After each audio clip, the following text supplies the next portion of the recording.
अच्छा ये बात कहना और मानना दोनों में बड़ा फर्क है। कह तो सब देते हैं हमें भगवान को पाना, पर कैसे पाना है। एक ब्रज के संत हुए पूज्यपाद श्री उड़िया बाबा जी। तो उड़िया बाबा जी के पास में एक भक्त आया, आकर के बोला, बाबा हमने सुना है कि आप तो भगवान संतों की सब बात सुनते हैं, तो जरा आप हमारी भगवान से अप्रोच लगा दो, हमें भगवान को पाना है, उनसे मिलना है, उनसे पूछ के बता दो कि हमें मिलेंगे कि नहीं मिलेंगे। तो उड़िया बाबा जी बोले ठीक है हम पूछ के बताएंगे। तो मिले, कल आना, कल बताएंगे। कल आया, बोले पूछा आपने भगवान से? बाबा ने कहा पूछ लिया। क्या बोले? बोले मिल तो जाएंगे, कोई दिक्कत नहीं है, पर एक शर्त रखी है भगवान ने। तो बोला क्या शर्त रखी है? बोले भगवान ने शर्त रखी है कि भगवान मिल तो जाएंगे तुझे, पर उसके बदले में तुझको कुष्ठ रोग हो जाएगा। शरीर का एक रोग होता ना कुष्ठ रोग, तो कुष्ठ रोग हो जाएगा, बाकी भगवान मिल जाएंगे तुमको।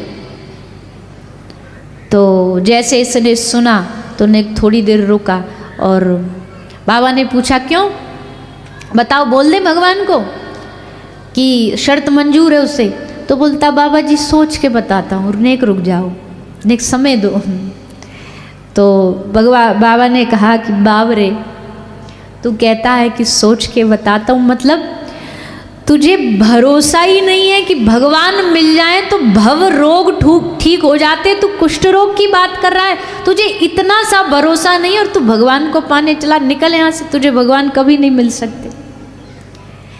बिना भगवान पर विश्वास रखे, बिना भरोसा रखे तू कहता भगवान हमें मिल जाए, बस कहना और मानना दोनों में फर्क। तुझे इतना भरोसा नहीं, भगवान की प्राप्ति होने के बाद तो संसार का कोई रोग बाकी नहीं रहता। तो भैया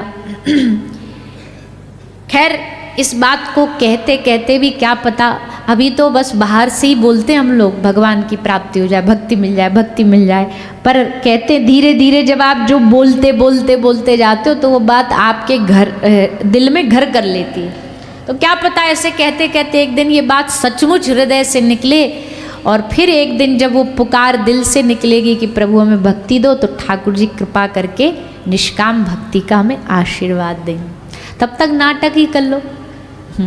इस बात को लोग बड़े इस बात से ऑफेंड हो जाते, पर हम तो कहते भैया भक्ति का तो नाटक भी बढ़िया है, कम से कम नाटक करो तो भक्ति का तो करो।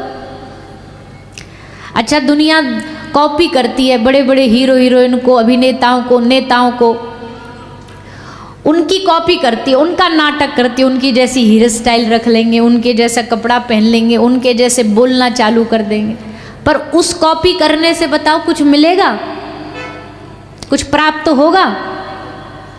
पर अगर तुम कॉपी किसी भक्त की करने लग जाओ, तुम हो नहीं भक्त, पर हमने सुना भक्तों की वेशभूषा ऐसी होती है, चंदन लगा के रखते हैं भक्त, चलो हम भी लगा लेते, पर नाटक के लिए लगा लेते, कहीं जाएंगे तो सब कहेंगे देखो भगत जी आए, भगत जी आए, बड़ा भारी भगत आया है, माथे पे चंदन लगाने से बड़ी इज्जत मिल जाती है, तो इसलिए लगाते हैं, तो इसलिए लगा लो।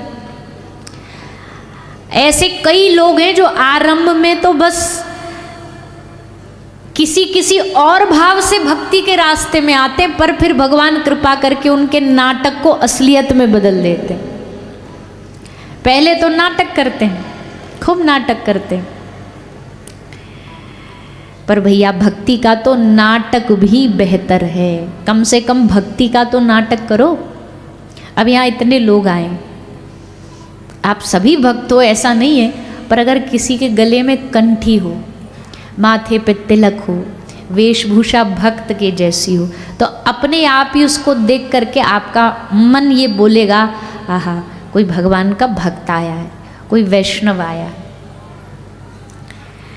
आप पैर छू के ना भी प्रणाम करो तो मन से तो प्रणाम एक बार निकल ही जाएगा कि भैया कोई भक्त है, क्या पता इसका आशीर्वाद मिल जाए तो हमारा कल्याण हो जाए, भक्ति हमारे भीतर भी आ जाए। तो ऐसा भाव भगवान की जो भक्ति की जो वेशभूषा है ना, वो हमारे भीतर ऐसा भाव प्रकट करती है। इसलिए हम आप सबसे निवेदन करते हैं, कथाओं में हम बार बार कहते भैया भक्ति ना भी बन पड़े कोई बात नहीं, पर भक्त जैसी कम से कम वेशभूषा बना के रखा करो। वैसे भी सनातन धर्म में जन्म हुआ है हमारा, पहचान ऐसे ही आ जानी चाहिए कि भैया एक सनातनी है। क्यों? तिलक, कंठी, माला, इन सब पहचानों से ही तो हमारी पहचान होती है। पर आजकल हमने सब छोड़ दिया है, सब हटा दिया अपने जीवन से। आजकल के युवाओं ने तो बिल्कुल एकदम ही तिलक, कंठी, माथे पे चंदन लगाना, माला धारण करना, इन सब में उनको संकोच लगता है, शर्म आती है। गलती से माँ बाप कंठी पहना भी देंगे ना तो ऐसी शर्ट पहनेंगे जो भीतर दब जाए, माला दिखाई। अच्छा, माला को तो छुपाएंगे और वहीं अगर कोई सोने की चैन पहन रखी है तो उसको दिखाएंगे बाहर, आधी आधी निकाल, आधी शर्ट के भीतर आधी बाहर, जानबूझ करके। क्योंकि फुल भी निकाल लेंगे तो एक शो ऑफ सा लगेगा कि भाई दिखा रहा है चैन, तो इसलिए जानबूझ के बड़े चतुर बनते, आधी भीतर आधी बाहर। अरे हमने तो भीतर ही डाली थी, पता नहीं कैसे बाहर आ गई। तो माला तो छुपाएंगे और ऐसी जो संसार वाली चीज़ होंगे, गाड़ी का दिखावा, घर का दिखावा, अच्छे कपड़ा का दिखावा तो कर देंगे, देखो हमने इतना महंगा कपड़ा पहन लिया, स्वर्ण आभूषण पहन लिए, उसको तो दिखाएंगे। कई महिलाओं की तो यही टेंशन होती है, कंठी पहन रखी, अब शादी में जाना, बताओ अब इस पे हार पहनेंगी, गोल्ड नेकलेस, तो वो जचता नहीं है। कई हमारे जानकारी में बोले हम कंठी तो पहन लेंगे, पर ये बताओ जब कोई शादी ब्याह में जाना हो तब उतार सकते हैं? हमने कहा वाह, बोले क्यों? बोले हमारा वो लुक खराब हो जाता है, लुक खराब हो जाता है। तो भैया अब या तो बाहर के लुक पे ध्यान दे लो या भीतर के लुक पे ध्यान दो, एक ही लुक चल सकता है। और कंठी में लुक खराब होता है क्या? हमको तो लगता है ऐसे, हम अब आदत कह लो या जो भी कह लो, हम कभी कंठी उतारते नहीं, पर कभी ऐसा हो गया कि बहुत कुछ कि एक आध मिनट के लिए उतारनी पड़ी। कभी जैसे MRI वगैरह जाते हैं ना तो डॉक्टर सब उतरवा देते हैं, तो उस समय अपने आप का चेहरा देखो ना तो ऐसे लगता है पता नहीं क्या लुट गया है हमसे, क्या चला गया है, क्या छूट गया है हमसे। तो ये कोई खिलवाड़ नहीं है भैया, इसको छुपाने से क्या मिलेगा? और खुल करके हमारे ब्रज में तो ऐसे ऐसे महापुरुष हैं, कंठी पे कंठी, कंठी पे कंठी, इतनी तुलसी माला। पूज्य श्री रसखान जी इतनी तुलसी की माला कंठ से लेकर चरण तक धारण करते थे। तो उनसे किसी ने पूछा कि आप ये इतनी कंठी धारण तुलसी, अब एक पहन लो 10 पहन लो, एक ही बात है।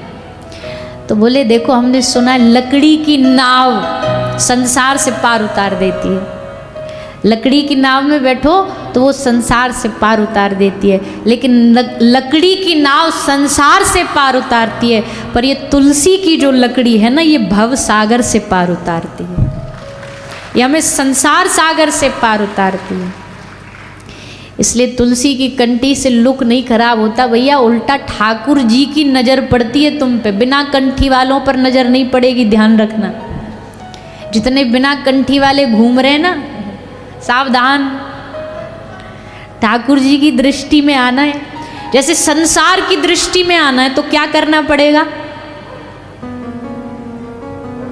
महंगा कोई ब्रांडेड कपड़ा पहन लो, कोई 1,00,000 2,00,000 का कोई पर्स लेकर के चले जाओ, बढ़िया कोई महंगी ब्रांडेड शर्ट पहन लो तो सबकी अरे वाह बड़ा महंगा कपड़ा है। कोई महंगा आभूषण पहन लो तो देख करके आदमी की नज़र एकदम ठहर जाएगी, आहा क्या बढ़िया आभूषण, देखो ऊपर से नीचे इतना सोना पहन रखा है। कई लोगों को तो यही शौक होता है, वो पूरा 10 यहाँ 10 यहाँ 10 यहाँ सब पहन करके। अब खैर सबके अपने अपने शौक है, हम क्या बोलें किसी के बारे में, जिसको जो रुचि भाई। पर हम तो ये कह रहे हैं कि जो भी पहनो पहनो, पर एक कहते हैं ना कि सोने का हार पहनोगे तो चोर की नज़र होगी, पर तुलसी की माला पहनोगे तो खुद माखन चोर की नज़र आप पर पड़ेगी। सोने वालों पे तो चोरों की नज़र। अब बताओ, कथा में अनाउंस करना पड़ता है। वो हमारे भैया बोल रहे थे ना, आर्टिफिशियल पहन के आना और पहन के भी आओ तो अपने रिस्क पे पहन के आओ, नहीं तो फिर कथाओं में, कथा कम यही हल्ले ज़्यादा मचते रहते। 4 चेन चोरी हो गई, अजी चोर को पकड़ो, सीसीटीवी। बताओ, कथाओं में आजकल सीसीटीवी लगानी पड़ती है, कैसी हद हो गई। चोरों से सावधान, क्योंकि अब यहाँ सब कथाई सुनने थोड़ी आते हैं। कई वैरायटी होती है कथा सुनने वालों की, कोई कुछ के लिए आता है। एक वैरायटी ये होती है, घर से आओ बिना चप्पल के आओ। एक ये भी वैरायटी है, बिना चप्पल के आओ, पर यहाँ से लौटते समय खाली नहीं जाते। लौटते समय जो भाई जो जची सोई पहनकर। इसलिए फिर आजकल कथाओं में भी ये व्यवस्था बनानी पड़ी है कि भैया जूता स्टैंड लगा दो। वो एक मिलता है कूपन संघ में, तो कथा में आदमी लेके बैठ जाए तो दिल में तसल्ली सी रहती है कि चलो सेफ हैं हमारे। नहीं तो आधा तो ध्यान कथा से ज़्यादा चप्पलों पर ही जाता था पहले कि हम तो यहाँ कथा सुनने में डूबे और कई महीन साफ हो जाएं। एक जगह हमारी कथा में उम्र भी ज़्यादा नहीं थी, बच्चे ही थे, बच्चे पकड़ लिए गए। वो चप्पल नहीं चुरा रहे थे, वो बोरा में बोरी भर भर के चप्पल लेकर के जा रहे थे 3-3 बोरी भर भर के चप्पल लेके जा रहे थे। तो भैया ऐसे अलग अलग भाव वाले लोग होते हैं कथा में। तो महंगी कोई वस्तु पहनोगे तो चोर की नजर होगी, पर तुलसी धारण करोगे तो माखन चोर की नजर होगी। पर अब हमारे इतने सब घंटे भर के प्रवचन का फायदा तब है जब आज घर जाते ही गले में कंठी धारण कर लो, तब लाभ है। नहीं तो हंसना तो ताली बजा देना और हंस देना, उससे थोड़ी कुछ फर्क पड़ेगा। फर्क पड़ेगा जब अच्छा सच में कंठी। डरो नहीं, इसमें भी लोग डरा दे, अरे बड़े नियम है, ऐसे नहीं कर सकते, वैसे नहीं। आधे लोग तो डर से भक्ति नहीं करते, आधे लोग तो डर में गुरु नहीं बनाएंगे। भैया गुरु बना लेंगे तो फिर तो हमें सब धंधे छोड़ने पड़ जाएंगे। माला का नियम नहीं लेंगे, छूट गया तो अरे कोई बात नहीं, कभी छूट भी गया तो भी कम से कम कुछ जितने समय निभा पाओ उतना तो निभा लो। उसके चक्कर में 0/0 ही बैठे हैं अभी। कंठी नहीं धारण करेंगे, उतारनी पड़ गई तो अरे उतारनी कभी पड़ गई तब देखेंगे, अभी के लिए तो धारण कर लो। कंठी धारण गले में करोगे ना तो यम के दूतों की भी मजाल नहीं है कि कंठी धारण करने वाले को छू भी सके। बहुत लाभ हैं ठाकुर जी के भक्त बनने के। भक्त बनने मतलब भक्त जैसा स्वरूप धारण करने के। तो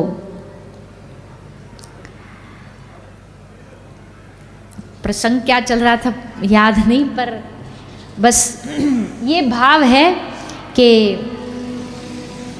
भगवान को समर्पित होने का, हाँ भगवान को समर्पित होने का ये एक लक्षण है। कंठी का मतलब भी समर्पण ही है, समर्पण ही कंठी का लक्षण है।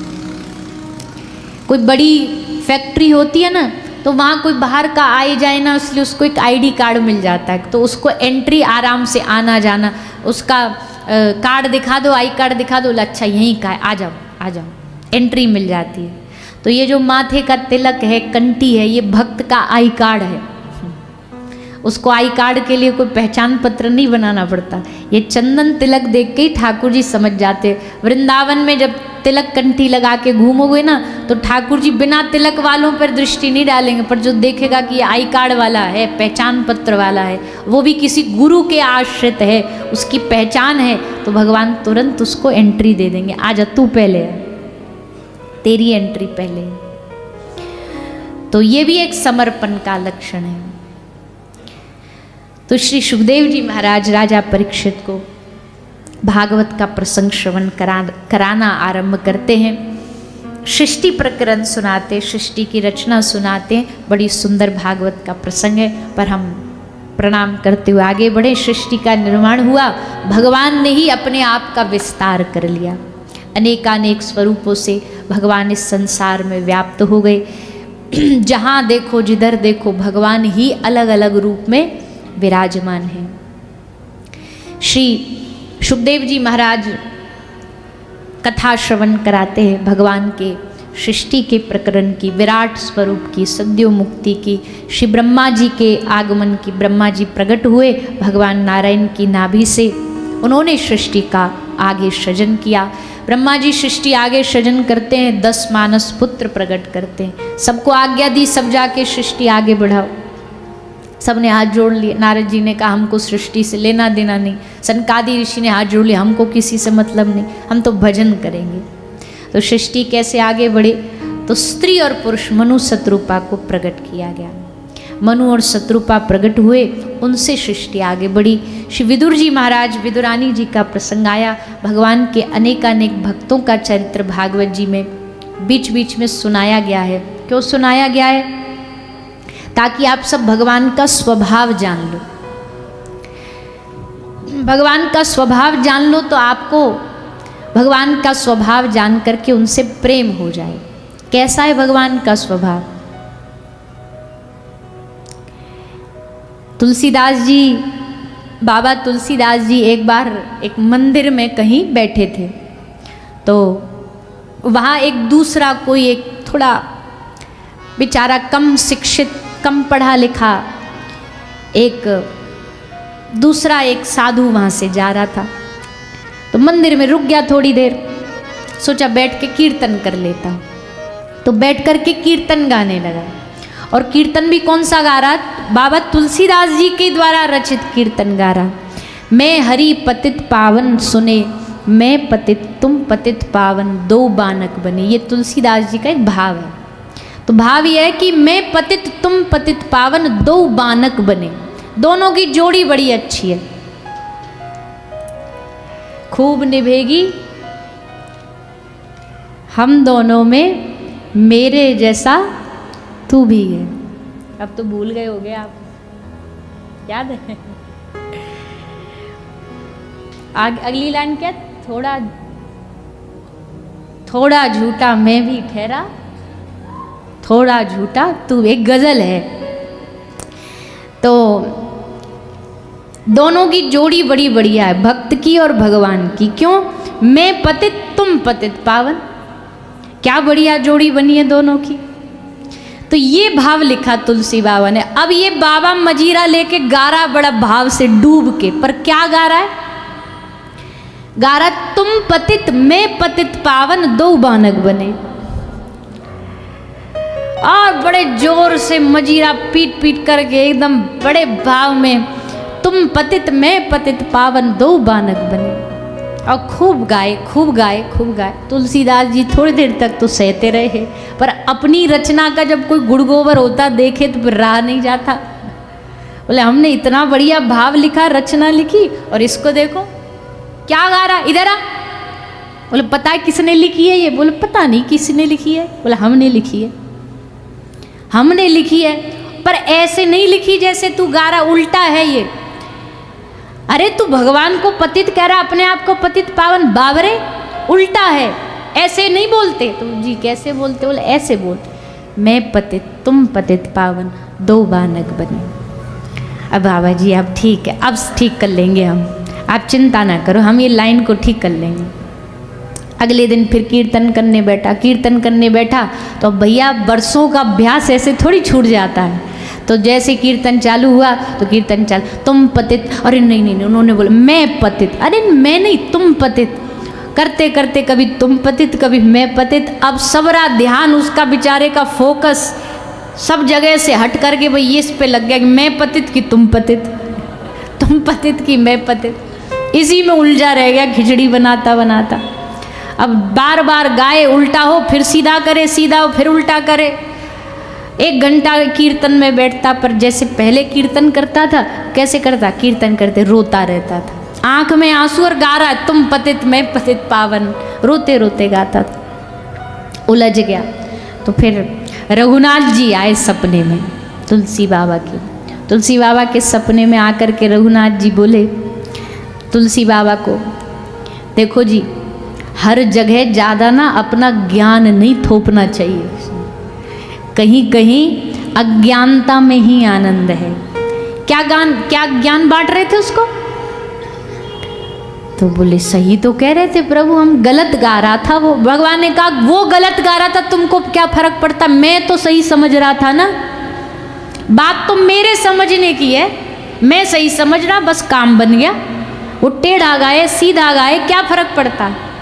ऐसे दुनिया में भैया बहुत लोग हैं जिनको पता नहीं है कि लाइन क्या है, उल्टा गाते, पर उनका भाव सही गाने वालों से भी कई गुना बढ़कर है। टेढ़ा गाते हैं, शुद्ध नहीं है, अशुद्ध, शब्द अशुद्ध, संस्कृत अशुद्ध, सब अशुद्ध है, पर भाव उनका बड़ा शुद्ध है। और ऐसे शुद्ध भाव वालों को उनकी ठाकुर जी शब्दों की अशुद्धता नहीं देखते। आड़ा टेढ़ा कुछ भी गा दिया। एक मैया गाती थी, दीन बंधु दीनानाथ, आगे क्या है, मेरी डोरी तेरे हाथ, वो गाती दीन बंधु दीनानाथ तेरी डोरी मेरे हाथ, और खूब भाव में गाती थी। किसी समझदार ने कहा अरे अम्मा ऐसे नहीं है, तेरी डोरी मेरे हाथ नहीं, मेरी डोरी उसके हाथ, ऐसे बोलते। तो अम्मा बोली तो कहाँ पर रही है, मेरी डोरी वाके हाथों, बाकी डोरी मेरे हाथों, कछु फर्क नहीं, बट डोरी जुड़नी चाहिए एक दूसरे से बस। मैं तो इतना ही जानू डोरी जुड़नी चाहिए, चाहे वो पकड़ ले चाहे मैं पकड़ लूँ। अब भैया दो कोने के हिस्से जुड़ जाएं, कोई को काईते भी जुड़ जाए बस। तो भैया शब्दों की शुद्धता से ज़्यादा हमको भाव की शुद्धता करनी चाहिए। एक बार मीराबाई सा कहीं कोई राग में पद गा रही थी, तो वैसे तो सुर ताल उनका अद्भुत, ऐसे ऐसे वाणियाँ हैं उनकी, पर हो सकता है कोई राग में कभी कोई त्रुटि रह गई हो, तो कोई एक रागकार बड़ा अद्भुत उस्ताद राग गाने वाला उसने देखा। आप तो जो जानकार हो ना, तो उसको फिर टोके बिना रहा नहीं जाता। ज़्यादा ज्ञान भी खतरनाक होता है, ज़्यादा ज्ञान भी ठीक नहीं है, कम ही रहे तो ही अच्छा है। बहुत ज्ञानियों को बड़ा पेट में फिर पचता नहीं है वो।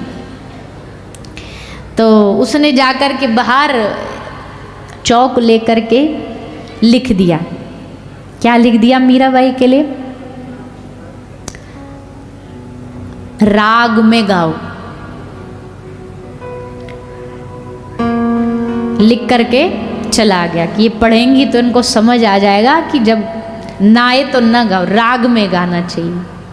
तो मीराबाई साईं, उन्होंने देखा कोई चतुर सुजान लिख करके गया, राग में गाओ, कुछ बोली नहीं। उन्होंने चौक को फिर उठाया और उठा कर के उस चौक के राग के आगे लिखा अनु। राग में गाओ न गाओ, पर अनुराग में गाओ। अनुराग में गाओगे तो वो आवाज़ भगवान तक पहुँचेगी, वो आवाज़ ठाकुर। शब्द टेढ़े हो जाएं चलेगा, राग टेढ़ा हो जाए चलेगा, भाव सही होना चाहिए, भाव सीधा होना चाहिए। इसलिए अच्छा, अब ये भगवान का स्वभाव है, इस स्वभाव से जानो। संसार में अगर आप कोई, ये भाव संसार में नहीं चलता। अच्छा, जब आप कोई एग्ज़ाम में गलत उत्तर लिखाओ, उत्तर कुछ आंसर कुछ और कुछ लिखाओ, फिर मास्टर जी डांट लगाएं और आप फिर उनसे कहो मास्टर जी हमने तो भाव में उत्तर लिखा था, तो मास्टर 2 डंडे मारेगा। बोले भाव नहीं चाहिए यहाँ जो सही है वो चाहिए। यहाँ दिमाग का काम है या दिल का काम नहीं है। 2 जमा 2 की जगह तुम 10 लिखाओ, बोले हमने तो भाव में आके लिख दिया। तो वहाँ भाव नहीं चलेगा, वहाँ तो शुद्धता चाहिए, सही गलत चाहिए। पर ठाकुर जी के प्रेम में 2 जमा 2 100 भी लिख दो तो भी चलेगा, क्योंकि वहाँ भाव है। ये भगवान का स्वभाव है। ऐसा स्वभाव भगवान के भक्तों का। तो भैया ये भगवान का स्वभाव है। ऐसे स्वभाव को जनाने के लिए ही भागवत जी में भगवान के भक्तों, विदुर जी का चरित्र क्या है, भगवान के स्वभाव को जानो। देखो, हमको मौका मिल जाए प्रधानमंत्री के घर भोजन पाना और एक तरफ एक झोपड़ी में भोजन का निमंत्रण हो, न्योता हो, किसके यहाँ जाएंगे? बोलिए ना। हम तो भाव के भूखे हैं, हम तो झोपड़ी वाले के यहाँ जाएंगे। अरे झोपड़ी और प्रधानमंत्री की कंपैरिजन छोड़ो, हम रिश्तेदारी में भी एकदम तोल के, एकदम दिमाग लगा करके एक ही दिन में अगर 2 शादी है ना, तो जो भारी भरकम वाली शादी होगी, जहाँ माल ज़्यादा मिलने का चांस होगा, वहाँ खिसक लेंगे। तो वहाँ रिश्ते मित्रता भी सब वजन देख करके बनाई जाती हैं आजकल। जो भारी मई खिसक लेते, उधर ही लुढ़क लेते। इसलिए भैया भगवान के स्वभाव को भागवत जी ने बताया कि दुर्योधन के मेवा त्यागे, साग विदुर घर खाई, सबसे ऊंची प्रेम सगाई। भगवान वहाँ गए, विदुर के घर गए, विदुरानी पर कृपा करने गए। सुंदर विदुर जी का प्रसंग सुनाया, विदुर जी के पूर्व जन्म को भी सुनाया। यमराज ही द्वापर में विदुर जी बनकर के आए हैं। एक श्राप इनको लगा था एक ऋषि का, जिसके कारण इनको मानव बनना पड़ा, दासी पुत्र बनना पड़ा।